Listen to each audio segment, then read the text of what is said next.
What do you think this is all about? You think this is a fucking costume? This is a way of life.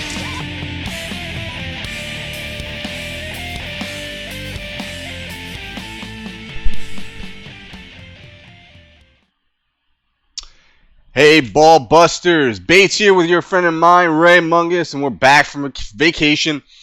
We're ready to get back to work. Episode 34 of Way of Life Live. How's it going over there, man? It is going. Kind of glad to be back and doing this. It's been a little bit. Yeah, it's been a few weeks. Yeah, a few weeks too long. But like it hasn't felt like a few weeks, but like looking back at it, it just this whole process seems very, very dated from the last time we did it. Yeah. Time's been flying, is what I mean. You know. Yeah, well, we've had enough shit in our own lives to keep us busy. So. Yeah, no doubt. How are you feeling? Oh, I am a mucusy, slimy mess. Yeah, I just saw that in chat, and you're all slimy like the tar man. It's very fitting there. Yeah. Go summer colds. I don't know if I feel better or worse than yesterday. My throat feels better than it did yesterday, but I am like twice as congested. So I've just been a tissue hoarding, slimy bastard today. Yeah, and you don't get sick very often. Like I've only like I can probably count on my hand how many times that you've told me you were sick. I know one was during the Super Bowl. The one you went to, or didn't? Oh yeah. No, that was the one out in Arizona. Yes. That was the Seahawks Patriots Super Bowl. I won those tickets, and I ended up selling my ticket and flying home the night of the Super Bowl. And I was sick we were in Vegas beforehand, and I got sick in Vegas. I got this nasty cold that I just couldn't shake. I guess what happens in Vegas does not stay in Vegas. No, that came all the way back to Jersey with me, and yeah, that was a shit time. Ow. That was just like quite the adventure. We don't have to go too far into it, but I remember you basically giving me updates like the entire time, your entire trip back. Like I remember you saying that you were in like a hostel at one point and you were sleeping in a shed, yeah, or some crazy shit. Yeah, I went the short end of the long story is me and my brother had won the right to buy Super Bowl tickets. We bought Super Bowl tickets at face value, which were $500. They don't do that anymore, by the way. We had won this twice, 2 years in a row, actually. That's crazy. So we bought these tickets, and we decided we're going to go out to Vegas beforehand, and then we'll drive to Scottsdale, where the Super Bowl was. It was at the Cardinals Stadium. So that's what we did. We were in Vegas for 5 or 6 days. I started getting sick toward the end of our stay in Vegas, and we rented a car, and we drove through the desert to Arizona. And my brother is the cheapest human fucking being alive, so we stayed in a shit hotel in Vegas. At least I thought it was shitty. I think that's why I got sick. I think the room was just dirty. Probably. And then he books us a fucking hostel in Arizona. And he goes, oh, we're going to have a private room. Well, he wasn't wrong. We had a private room. It was a fucking shanty in the backyard. All right? It was like picture Jason Shack from Part 2. That's what I was sleeping in the day before the Super Bowl. Right? That's how you tie in the horror element to the story. You were sleeping in Jason's shack. Seriously, it was this unfinished wooden shanty in the backyard. If I wanted to go to the bathroom, I had to walk through the back door through like 6 bunk beds with hippies and go into this disgusting bathroom. I ended up pissing in the backyard. I don't think I shit for 2 days. And I was absolutely miserable at that point. I was trying to change my flight. I ended up they wouldn't change my flight over the phone. I had sold my Super Bowl ticket. I said fuck you to my brother. I got in an Uber. I went to the fucking airport at like 12 in the afternoon, the day of the Super Bowl. I demanded they changed my flight. It took 15 minutes. They changed my flight. I got a red eye at like, I don't know, 2 or 3 in the morning that night. Ended up, I had a pass for one of the airport lounges, so I was in the lounge all night, watching this stupid fucking game. Sick, but I had access to free beer, so I was getting drunk while I was sick. That's always awkward too. Like, I mean, you never want to like make yourself feel worse or potentially worse, and then you still you want an escape from it at the same time. So you're like just getting hammered at the same time. Yeah.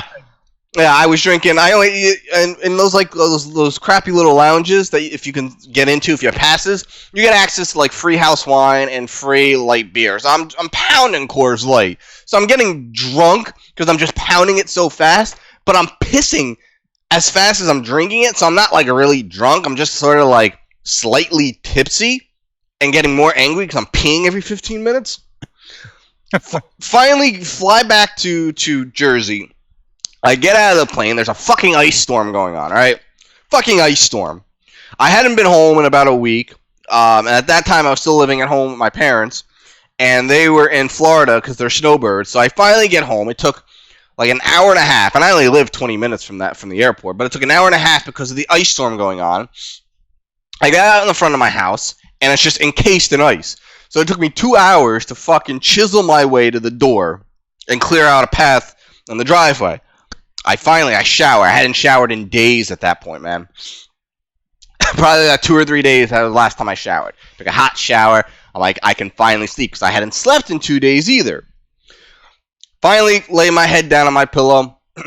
My phone starts going fucking ape shit. It was my sister. I ignored it. She kept calling.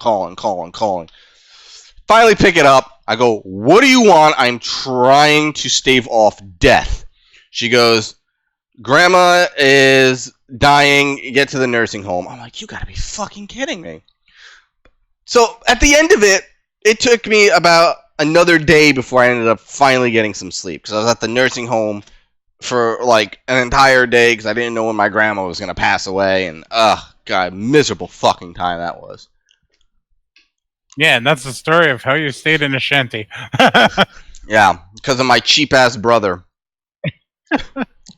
Well, at least you didn't have to deal with a hostile type of situation while you were staying in said hostel. No, I just dealt with some nasty, dirty fucking hippies, man. Yeah, it was not a good time. Not a good time. Not as good. I had a much better time last week when I was on a nice cruise ship. I was in paradise in Bermuda. It was nice and blue. Had fish swimming up to me, hanging out with me. It was a good time. Very cool, very cool. So that I guess that wraps up your vacation segment. You complain about another vacation, and then say you just had a good time on the last one. Well, I mean, there's not really a whole lot to talk about on a cruise. I mean, you're on a cruise. Hopefully, you get a fucking drink package because those drinks add up real fast. Yeah. I probably drank a couple bottles of rum. That entire week because all I was drinking were mojitos. I think I had 2 beers the entire cruise, which is weird for me. I'm like I'm going straight rum this entire week. I'm in paradise. I'm drinking something cold and refreshing and minty and limey.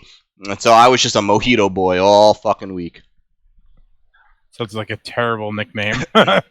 Mojito boy, come here. I don't care. I did not have one hangover. Like, when I drink a lot of beer, I have hangovers. Rum, I did not have any hangovers, man. I gotta say. Yeah, I think I've discovered the secrets of not having a hangover, and it's been years since I actually had one. Water. Yeah, me and, water, not falling asleep drunk, that's always a good thing. And that's basically it. You learn that. If you learn that in your high school years, you're set. I too was a rum guy this past week. Oh, not this week, but last weekend at Monster Mania. I polished off most of a handle myself, which was pretty good. I had some help from one of my friends, but it was a good time. Good time. It's been a while since I sat down and drank for the purpose of drinking, loosening up, having a good time. Getting a little tipsy, and it felt good. Yeah. Well, we'll get more into that weekend in a little bit.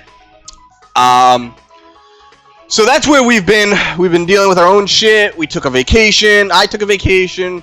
Mungus took a little. week off. Mungus took his vacation. My wife had come home. I hadn't seen her in a month, so I've been spending a lot of time with her. She just went back to California, so it'll be another month before I see her again. So that's where we've been. We did get an episode of MBH recorded. I have started editing it. I'm only about a third into that episode. I'm hopefully going to finish it once I get a little bit more motivated this week. It is a 3-day weekend for me, so I think I might be able to manage to at least get it completely edited on just the raw audio side of it. And yeah, since it's a 3-day week, I might have to go into the lost episode and start making my cut notes for it so that we could get that thing out. If you listen to the new episode of MBH once we release it, the gang basically gang up on me for not releasing the last episode, or doing my part in trying to, figure out what I like, getting everything ready, and figuring out how to go about doing it. I was kind of in the middle of trying to figure out how to transition the Metal Beer Horror podcast into something else, or something slightly different for release purposes. And I think we're pretty much nailing that down with this new episode. So once this new episode's edited and chopped up the way we want it, and finally released, we're also going to release episode 4, which is we're calling the Lost episode, and dare I say, probably our best episode yet. Oh, it is. I actually have to fix the final edit of it. Somehow it doubled up the audio, so it's a weird fucking stereo echoey audio on it. I don't know how it fucking did that when I rendered it, but I got to delete the old render and fix the audio in it, which really shouldn't take me long at all. Yeah, that should be pretty good. That, or we could just suggest people take some LSD or something while they listen to it to really trip themselves out. Yeah, it's a funky fucking episode. Yeah, but very, very humorous. I think we were on our game, our top game with that last episode, and then of course everybody's life spun out into a tornado, and we all pull different ways, and we're hoping to be back on track with the MBH stuff. Like I said, we have a better release plan.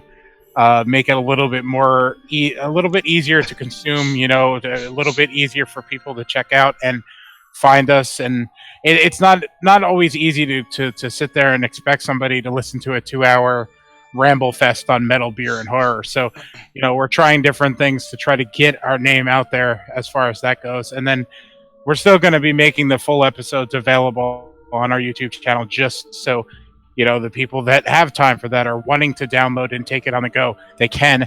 And yeah.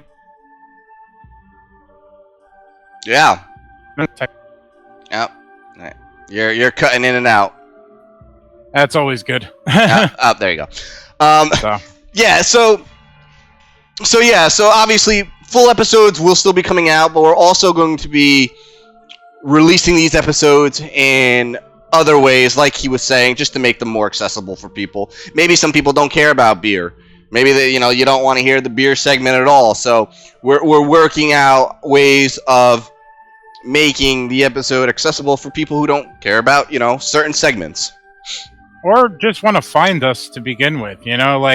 If somebody searches Iron Maiden and then here's one of our rants about Iron Maiden's best guitarist or something like that, or best guitar elements, they could listen to us, get a feel of how our back and forth is, and maybe enjoy the show themselves. Check us out on Wednesdays. Check out the full episodes. It makes it easier for people that are interested in these subjects to find us. You know what I mean? Yeah, exactly.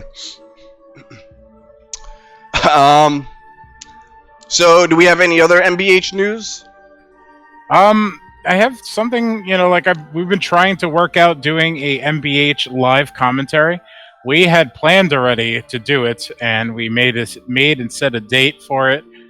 And basically, everybody's schedule, or not everybody's schedule, one person's schedule, we're not going to name names, but one person's schedule decided to change, and it made it very difficult for pretty much everybody involved to pivot. So that didn't happen. So we're working on trying to get the gang together and all watch a movie. The idea is pretty much do it like we normally do, a typical live commentary. And what we'll do is we'll pick a movie off of like Shudder or Netflix or something to make it accessible to potential viewers. If you want to hang out with us, listen, and kind of join in the chat, you can. If you have Netflix, which pretty much I don't know anybody who doesn't have Netflix at this point, you could look up that movie that we're going to be watching, pop it on, and just hang out with us and make the chat a little more interactive. We'll be talking amongst the four of us. Adding a social element to the chat is always a good thing, and it'll make it a little more fun. Indeed. All right. I think that's enough for pleasantries. Let's get the meat and potatoes of the show on the road, and like every episode, we start that off with horror news. It's a horror fiction, still a screen addiction. Cinematic gore and murder, it's horror fiction, not a fact prediction. Movies cannot make you a killer, it's a horror fiction. One day I am going to fix the audio on that, because that is just way too loud. Is it too loud? I think I don't hear it. It's a little too loud on my end, and I can see it kind of pegging OBS a little bit. So it's just something. I'm just lazy. Fucking yeah. We got to go back and check the actual final output of it. That's the thing. It's a little deceiving when you're operating the OBS and everything else, and everything looks good, sounds good through your headphones. And then you listen to the playback, and you're like, wow, what the hell happened? It was way too low or too loud. So it's always good to kind of like compare. Yeah, and especially with my fucking Frankenstein setup I got going on here. Seriously, man. You've got like 6 computers, and they all feed into your fucking head, and you control the entire podcast through your mind. It's funny. The only thing I can't hear is everything on the streaming computer. And I can't hear anything you do. Like that one episode where you were basically using the soundboard to continuously play the Crazy Ralph. It's got a death curse. I don't know what you're talking about. It's got a death Are you using it right now? No, of course not. I'm sure you aren't. Oh, you're crazy. Just you're crazier than Ralph himself. It's got a death curse. So yeah, that's unfortunate for me. I can't hear any of those things. All right. So last weekend was Monster Mania 40. Oh yeah. I did not attend this Monster Mania. It's the first one I've missed in quite a while. I actually had legit reasons for missing it, but I honestly wasn't planning on going after Monster Mania 39. That that convention really pissed me off, but I was leaving for my cruise the Sunday morning of Monster Mania 40, so I made the decision to just not go and stay in the area, so I didn't risk being late or missing my cruise.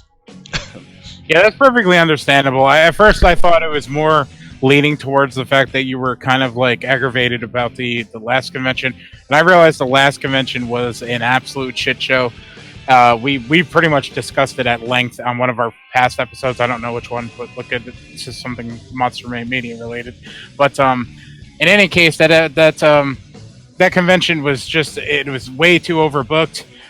They didn't cut off ticket sales. They didn't care about how many people were into the building, and it bit them right in the ass. And the long and short of it, they ended up having the hotel shut down by the fire marshal, and Bates over here was stuck outside during it. So I can understand how that's going to rub you the wrong way. But as I said in that one episode where we talked about it, how many of these conventions have they done and they've gone off without a hitch, and how many memories were built at these shows? You know what I mean? Like, that's why I decided I was going to this one. I wasn't going to hold it to them and be like, well, you fucked me once and I'm never going to go again.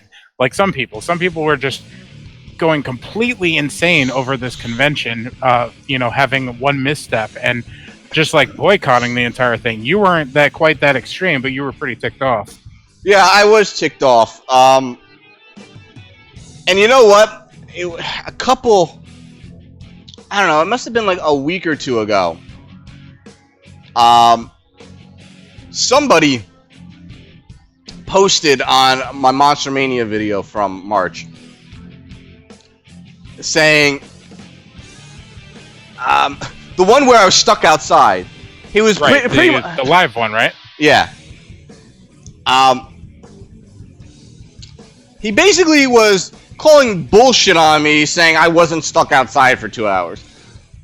I'm like, Shit, man, you should have told me. I could have vouched for you. We were talking to you outside. yeah, here, I just found it. This guy, TJ Farley, I'm calling this motherfucker out. He goes, I'm calling bullshit on you being outside for 2 hours. Motherfucker, fuck you. I know I was outside for 2 hours. I have video showing I was outside. I had to go sit in my fucking car because I was freezing my balls off because it was abnormally cold.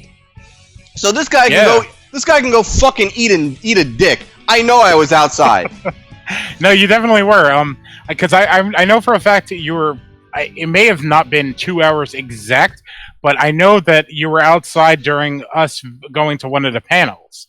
It was like, I believe it was like me and Richie going down to one of the panels, or I was hanging in the room about to head down or whatnot. But in any case, that counts for an hour right there. And then when we got back to the room, you were texting us for like approximately an hour that you were stuck out there and they weren't let you in. You were going back and forth between your car. I mean, it was definitely a shit show, and I don't think there was like any communication whatsoever between the fire marshal and the staff running the show. So it was creating this like big whirlwind of chaos at the event. So I don't even know what fucking convention this dude was at. Yeah, I mean, maybe he was one of the lucky ones who wasn't outside when they shut down the hotel at the time. And yeah, well, I was, and I was a paying guest there for the fucking weekend, and yeah, I had every right to be pissed. And you can call bullshit all you want. I know where I was for fucking 2 hours on Saturday and for Monster Mania 39.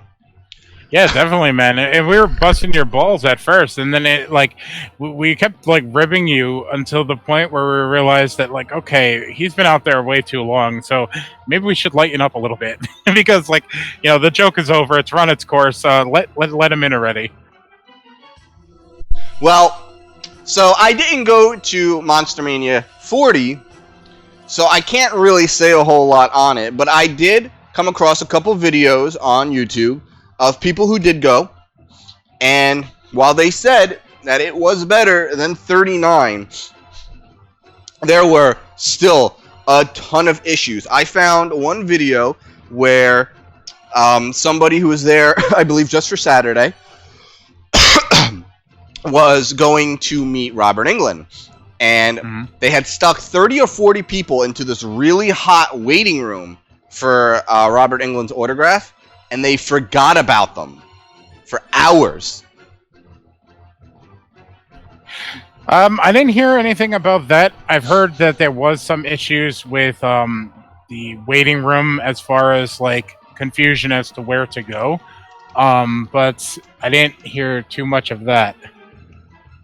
Yeah, no, this guy said him and like 30 plus other people were in this waiting room for hours and hours and hours, hot waiting room, and he said nobody ever came, and then like hours later somebody came back in saying that they completely forgot that they had stuck people in this room for Robert Englund, and yeah, it was definitely a shit show for them. At this point in time, though, like it baffles me that they haven't like moved to walkie-talkie technology, you know, something like that. Because if you ever see any of the stats, you see tons of new faces every year, and I don't think they have crazy amount of training as far as like the procedures go. Like, you're here, you're stationed here. This is what to expect. This is what you got to do. There are people that have been volunteering for Monster Mania for many years, so like, you know, like certain things run very smoothly, but then you get the new people in charge of certain things, and then mistakes like that happen. To prevent that, stick somebody in the room with them. You know what I mean? Like, it doesn't hurt to add some more people to the volunteer staff and give them some fucking walkie-talkies. I'm sure there's companies out there that rent these things and the communication could, you know, go off without a hitch, but You know, some of these things are not thought about because they're kind of like, okay, we'll do it on the day, and it just never works out that way. Nothing goes 100% smooth, unfortunately. Yeah, I read a bunch of complaints about the staff, the younger staff, just being awful. The younger staff seemed more like that they were in it just for the sake of being there. I'm sure they get some perks as far as like they can meet people, you know, during non-autograph hours and shit like that. But a lot of the people were handling things good. I don't want to throw the staff under the bus too much because it was way better organized than I expected it to be. They announced that they were doing their wristbands a little bit differently this year. There was it's a typical standard wristband, but like the you know how like it connects on the end. Well, the connections go through this little tube, making it like so that you can't get it off. You know, it's to prevent people that like to swap wristbands and things like that. But the new thing that they added to these wristbands is this little, you know, like those ShopRite cards or those food store cards where you like scan at the grocery store. Yeah. It's like a little tag like that attached to the wristband that has a chip in it that is scanned to go in. And when I heard that every single wristband was going to be scanned, I was like, oh my god, the lines to get into the convention portions or the autograph rooms are going to be through the roof. Surprisingly, very smooth process. Like it didn't hinder anything.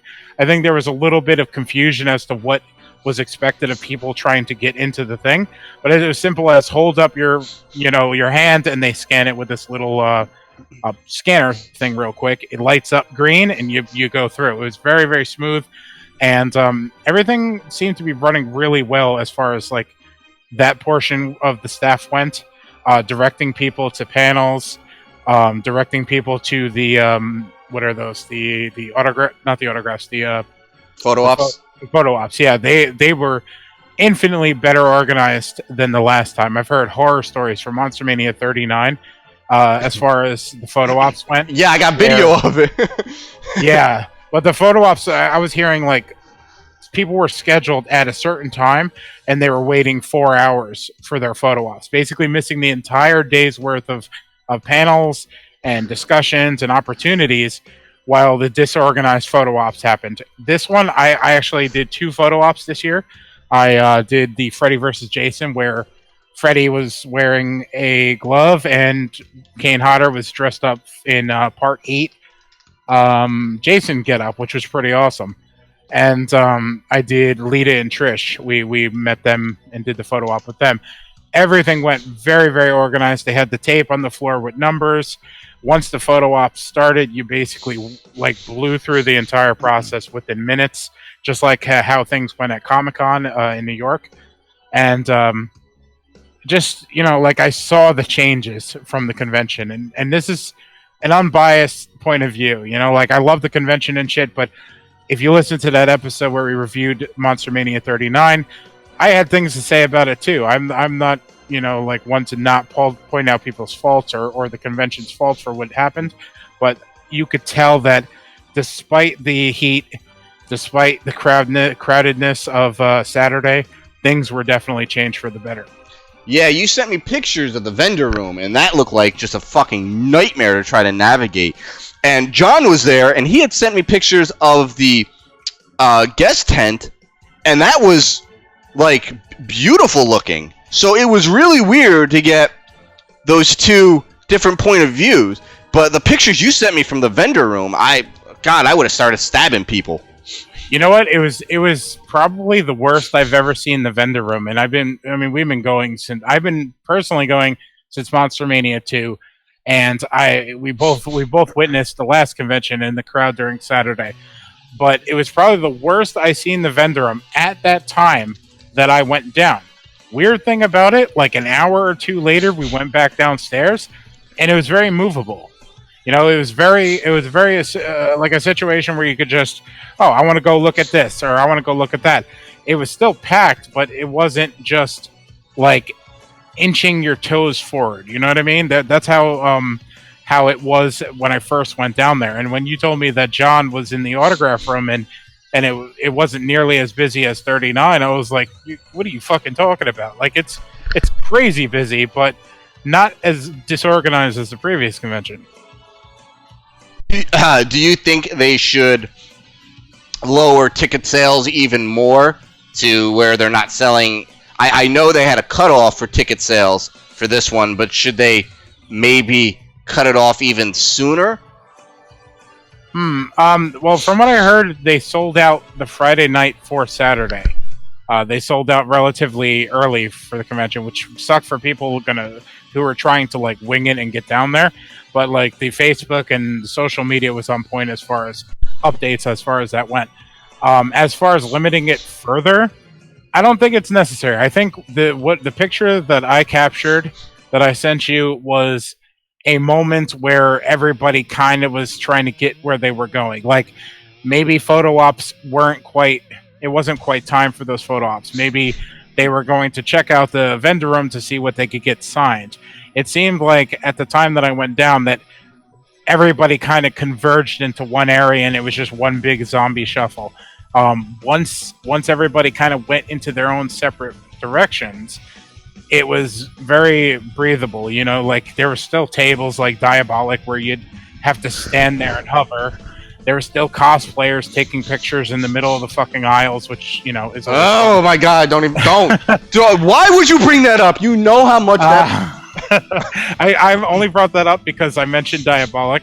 I was trying to go to Diabolic really quick to see if they had Don't Torture a Duckling. I think that's what it's called. It's Fulci movie. Yeah, Fulci movie.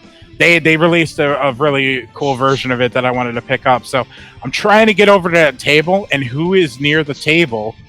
Don't tell me. Don't tell me. It was that. No, it's not your favorite guy. No.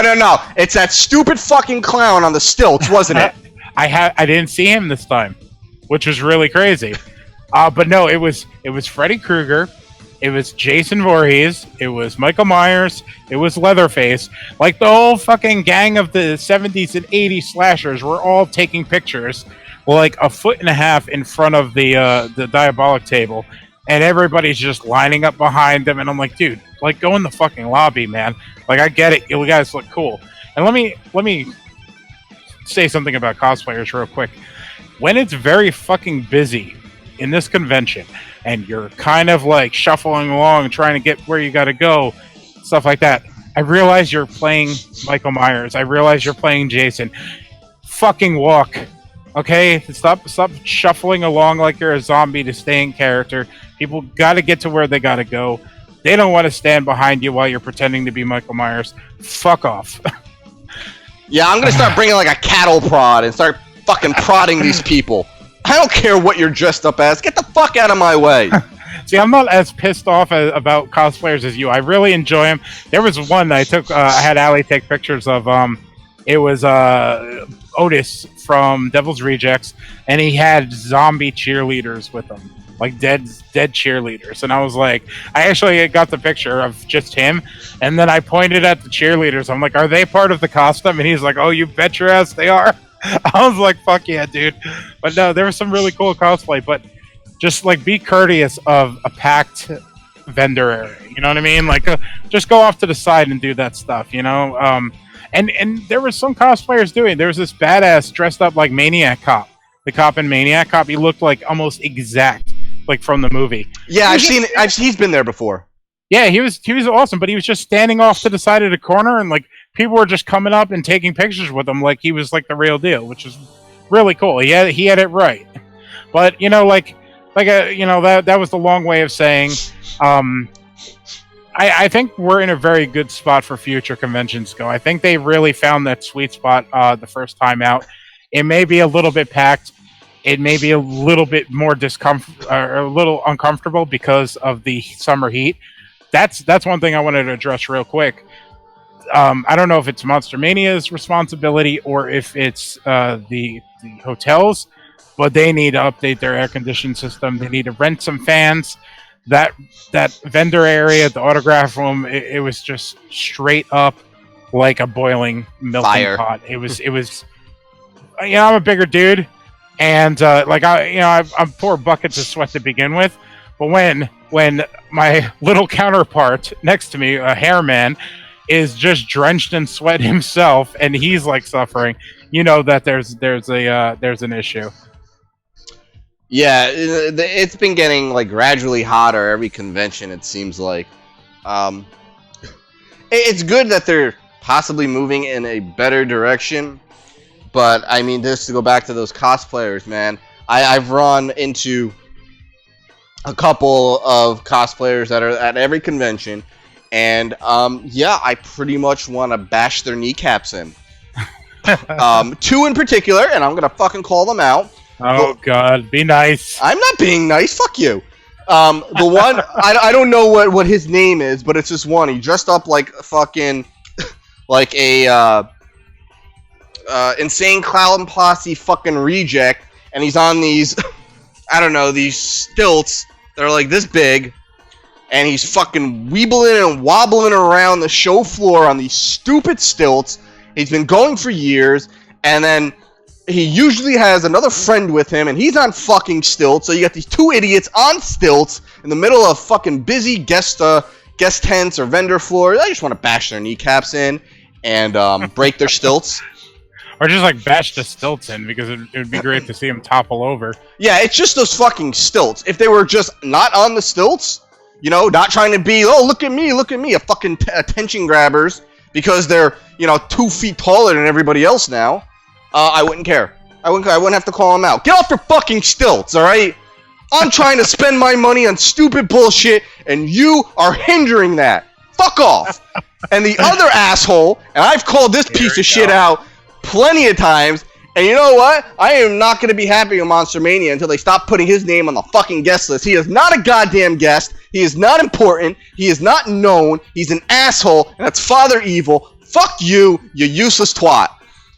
Sick of that asshole too, walking around with the stupid music, looking like a douche twat, fucking thinking that, oh yeah, I'm gonna take a picture with this person and pull a Virgil and try to get money from him afterwards. Eat a dick, you asshole. No love for you. You get a fucking vendor table every year and no one ever comes over to it, you dickhead. Don't you realize no one likes you? I've seen you at multiple conventions other than Monster Mania at your stupid table with nobody. I've taken pictures of you and your lonely ass. Hate you. Did you play the segment for Pressure Rising? No, there was no Pressure Rising segment. I think we need to like take a break really quick and let your blood pressure cool down a little. No, I because we didn't do a fucking hostile territory segment on Metal Beer Horror. And yeah, this is built up. This is built up. All right, because the last time I saw this asshole was at East Coast Comic Con. No, it was maybe it was East Coast. It was East Coast Comic Con. It was East Coast Comic Con because I was showing the picture that I took of his lonely ass just sitting there on his phone at his table because nobody fucking wandered over to it. I was showing his picture to Jackie when I saw Jackie at the Parsippany comic convention that I went to, and she was dying. That's funny. I'm not going to take a side here simply because not an extreme side like you are. He walks around the conventions. He does the exact same thing at every convention. Stays in character the entire time. It's goofy to me. If he's happy and found his niche and doing what he's doing, so be it. I heard from a friend of mine that the dude's a really cool person. He does charity work, you know, goes and visits children's hospitals, which is a little weird to me because, like, would you want a, like, undead type of priest visiting sick children? I don't know. That sends a weird message. Like, Captain America, sure, visit some sick children.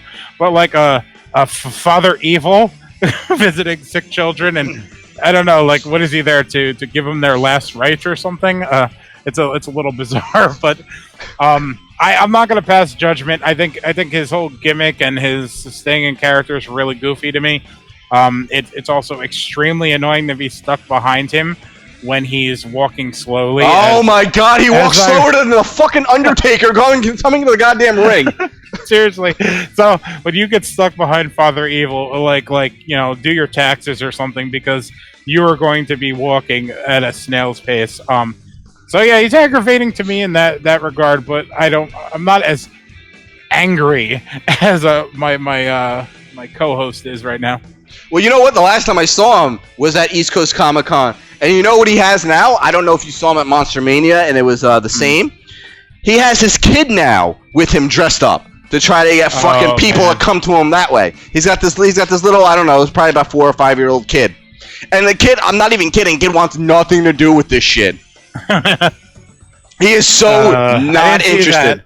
I didn't see that when he was walking around, but I did see him. I did see his empty table, which is also weird because like he wanders the convention floor and he leaves his table unmanned or just some random like hipster-looking person standing in front of it. So yeah, definitely not a popular table to go by.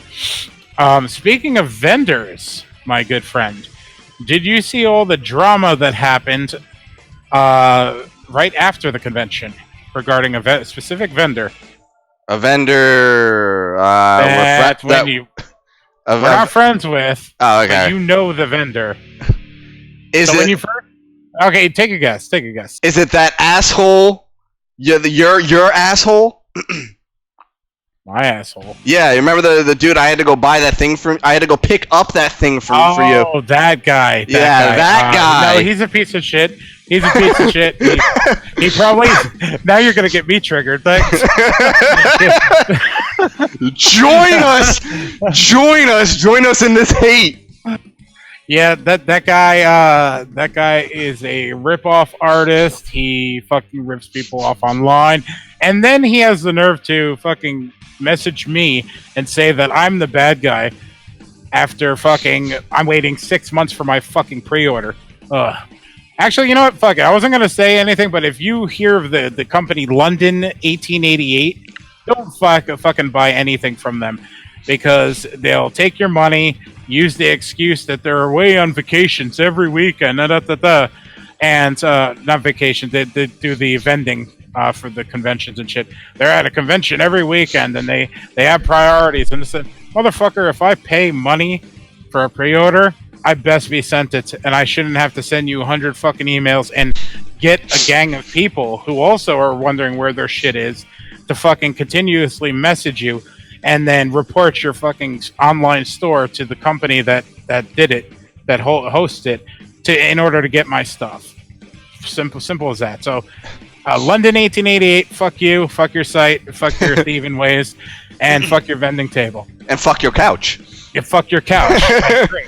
Yeah, like whatever couch it is, just fuck it. All right, so it's not them. Not that guy. I got 2 more guesses. Is it the wife and husband couple that still have that stupid cable selling bootlegs that nobody buys anymore? No, it's not them. But I'm so glad that the bootlegs are mostly dried up because they not on their table. Not on their table. They still sell them. There's definitely quite a few, but it's not as much as there used to be. But definitely not them. All right, then my last guess, and this is just like a shot in the dark, because I think I've only seen this vendor once. All right, wait. Before you guess, this vendor's been coming there as long as I can remember. All right. I was going to guess the giant boobed watch woman. Did they call her a gypsy? Yeah, dude, that's what she was. She was a gypsy selling watches with the biggest hits I've ever seen. And she lured in Leather Rebel, and like he could not leave the table. He was stuck at that table for 30 minutes. Same with Allie, which was really weird. Well, they have something in common, so. Yeah, very true. But he's like the ultimate grifter. It's ridiculous. Alright, so I've been coming there as long. The Living Dead Doll table. No, but that's a good guess. Alright, so. The table that sells animal skulls. Oh, okay, I know exactly which one you're talking about. That's a fucking weird one. Well, something crazy happened where, you know how that they have like half animal skulls, half props, half autographed items? Yeah. Tons of overpriced autographed items. Yeah, don't they have like a photo book with just like random like 8x10s that are autographed? They got 8x10s. They have like books signed by people, paintings, like props, like a Freddy glove, the cube, the cube from friggin' Hellraiser, pretty much anything you could imagine pop culture signed by the people like involved with it. Okay. Well, the drama, and I know we're going a little bit long.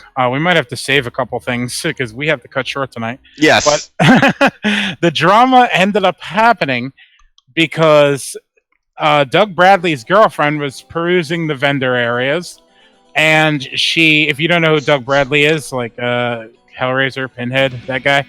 Well, she was walking around the vendor areas, and she stopped at that table, took a look at Pinhead's box, and was like, "Hey, that's not my boyfriend's signature." Ooh. Oh, shit. Oh, shit. Oh, shit. So, as story goes, Doug Bradley and her returned to the table and confronted Bender, who is apparently selling forged signatures on pretty much everything. They ended up getting into a verbal disagreement, and this is what I'm reading on Facebook, and everything, and what I've seen confirmed already. They got into like a big, like, sort of yelling match. Doug, from what I've read, kept his cool, same with his girlfriend, but the minute that they were confronted, they became very confrontational. They were defending themselves like angrily and stuff, and Doug ended up going to get Dave. Dave went to the table and tried to handle some stuff, and they started confronting Dave like angrily and defending themselves and this and that.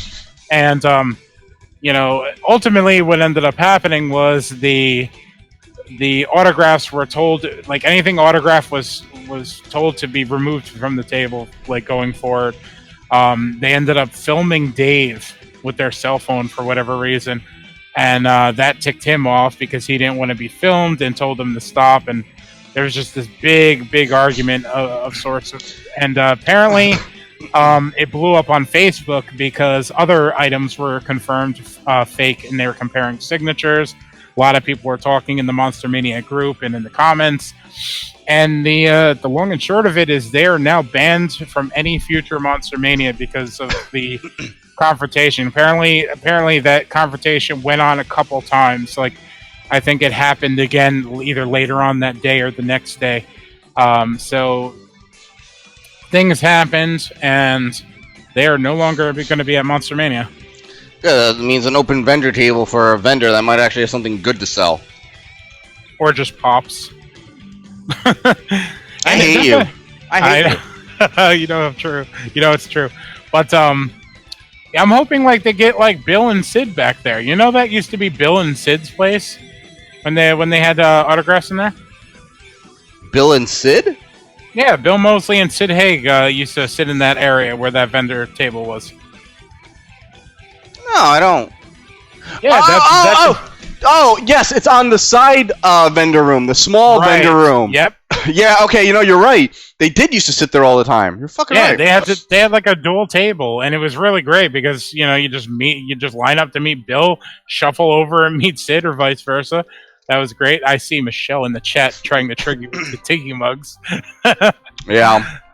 So, but that's a whole nother story.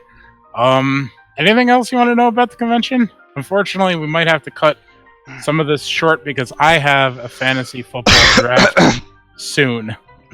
Yeah, you see how important the podcast is to Mungus over here? Got to do his fantasy football. Look at this asshole right here. No, it was completely my fault. Normally, I'd be more than happy to go fucking 2 hours on a podcast. And unfortunately, we have 10 people in our league, and I tried to get a reschedule, but it's easier cutting this short than trying to reschedule 10 other people. So, unfortunately. Yeah, I think I'm completely retired from fantasy football. I was so happy not having to worry about it last year that I think I'm pretty much going to do the same this year. I was watching football and not like worrying about, oh my god, why couldn't you throw it to him? He's on my team. So much better. I can enjoy the games so much more now. With honestly, I feel like I get more enjoyment out of fantasy. What's it called? I get a little more enjoyment out of it when money's not in play or anything like that. I watch more games that are a little more important. So, So let me think, because we still got a couple minutes left. I don't want to get into our other two topics, because we're not gonna have enough time. We'll save those for next week, and I think those will be really awesome to talk about. I might actually rewatch the movie just to have a better. Well, we can better at least talk. Yeah, we can at least just let everyone know what they can expect next week. We're gonna discuss the new Puppet Master Littlest Reich movie, a movie I've been very excited for since they announced it. We have a review up, do we not? I do. I have a review up on deadentertainment.com. It's like the last thing I've done in like a week and a half for the site. So yeah, you can check that out over at deadentertainment.com, and we'll be talking about some Big Trouble in Little China news. Yeah, there's going to be more topics, but like those are the two things that we really wanted to get into today. The Big Trouble in Little China news, you can pretty much go and Google. Apparently, it's not a remake after all, so like we're going to share some thoughts on what this thing could potentially be next week. I think it'd be a good talk, good discussion. But I'm really excited to dive into the Puppet Master movie. I've never seen any Puppet Master movie. Blasphemy! I know.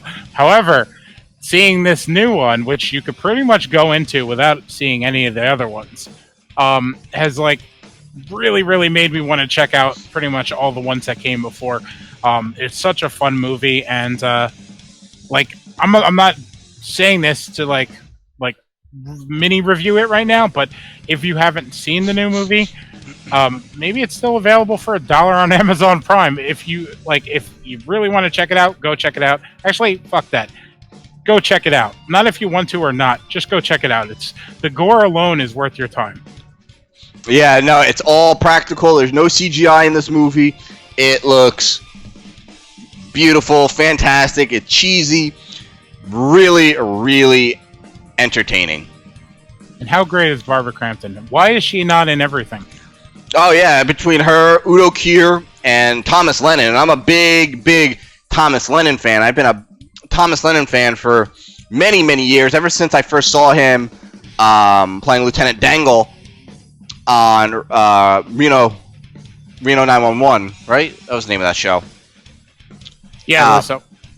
I've been just a really big fan of his, and anytime he pops up in anything it's magic in my opinion. I was really excited to see one of the actresses from House, Charlene Yee, in it, and Knocked Up. She was in Knocked Up as well. She was in that other movie that Judd Apatow made. Probably one of the funniest characters she's ever played. The one about being older and being a parent. I think it was kind of like a quasi sequel. Oh, This Is 40. This is 40, right. Look up Charlene Yee's This Is 40 on YouTube. There's such a funny clip. I still laugh every time I watch it, but she's a hell of an actress. I feel like she was wasted a little bit in this movie. Yeah, she was. But, seeing her in pretty much anything, gets me excited. And then obviously the most important thing about this movie, the music. Oh my god. We're going to stop there because we're going to fucking fully review it. I'm going to auto draft my fantasy football team and be miserable. So we'll be discussing that movie in length next week, and Big Trouble in Little China news, and we'll have some other topics and probably get back into some geek and comic news. Few big things have happened over the last week or so. Lots of Suspiria talk, a new trailer and everything. So I'm sure we're going to be diving into that a little bit too. Yeah, and then there's been Batman news and then Batman non-news. I mean, just today alone, there was casting news, and then that casting news quickly got shot down. I'm really happy about that because I don't like Alec Baldwin. He's just he's one of those actors that he distracts you because you know who he is. You know what I mean? One of those actors that kind of plays the same role, and you're like, oh, it's fucking Alec Baldwin, not Tom Cruise. Now he is not back in the late 80s, like Beetlejuice. Agreed. Mm-hmm. So we gotta talk about that. Guardians of the Galaxy Volume 3 getting delayed. Or getting And we're gonna have a good episode next week. Hopefully, tonight's episode was at least somewhat fun. I know a few people have been messaging us asking where the hell we've been. It's been awesome that like people give a shit enough to. Aw, you like us. That's really cool. I'm glad about that. But we're back. We're back on the schedule. We're gonna start planning some fun shit for October because like this is our season. You know, I know Bates isn't huge on fall, but Halloween is my time, so. We're gonna have all sorts of good stuff, and the best part about this is we are on the very edge of our anniversary, our podcast anniversary. Like it's gonna get sultry up in here. We started. Wow. We started in October of last year, and we started on your channel with the Friday the 13th stream. And we just like decided, hey, you know, it's gonna be cool. Let's kick off some events, and we ended up streaming and bullshitting for 7 hours, which was crazy.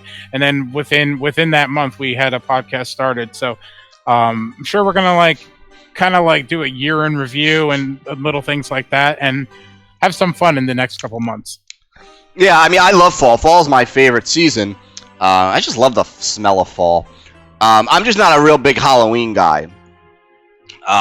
So like all horror people like, oh my god, Halloween, and they're blowing their load all over the place. Halloween's cool. It's just, you know, I just prefer just fall in general. Plus, like, we're horror fans. We live this shit pretty much 24/7, 360. You know, yeah, every day of the year. Don't need a special month to celebrate horror movies. Yep. So. I might have some cool special events planned for my channel, and once I figure them out, I'll let everybody know. But we are going to go ahead and wrap up, so Mungus can go play fake fantasy football. Big old shit talker over here. Oh yeah, I can. My league, and I'm gonna shove my trophy in. Just kidding. So thank you guys for hanging out with us tonight on our comeback episode after our vacation. We appreciate it greatly. If you haven't already, make sure you smash that subscribe button, give the live stream a like, and come back next week, and the week after, and the week after. Right, and pay it forward a little bit. Like if you know somebody that just likes to sit around and talk horror, wants to sit around and hang out in the chat, shoot the shit with us, fucking recommend their video. Share when we go live on social media. You know, we always post right before we're gonna go. Share it on their page. Send it to them in a text message. Like, try to get some audience in here. We're not trying to come off desperate, but like the more the merrier. It's great that the chat was like really hopping tonight. I didn't read everything, but like you guys are wild. It's awesome that we had some movement in here. So get some people to come hang out. Definitely. We do have a Twitter account at Way of Life Live. You can go ahead and follow us. I don't think we post from it much, but occasionally. Also, make sure you check out and follow at Dead Ent Site on Twitter, and like us on Facebook, facebook.com/deadentertainment. Make sure you check out the website too, deadentertainment.com, for latest important horror news. And when I say, you know, I'm not even going to get into that. Important horror news. And great original pieces by myself and our other talented writers. I actually have to start working on a new article. I just don't know what I'm going to write it on yet.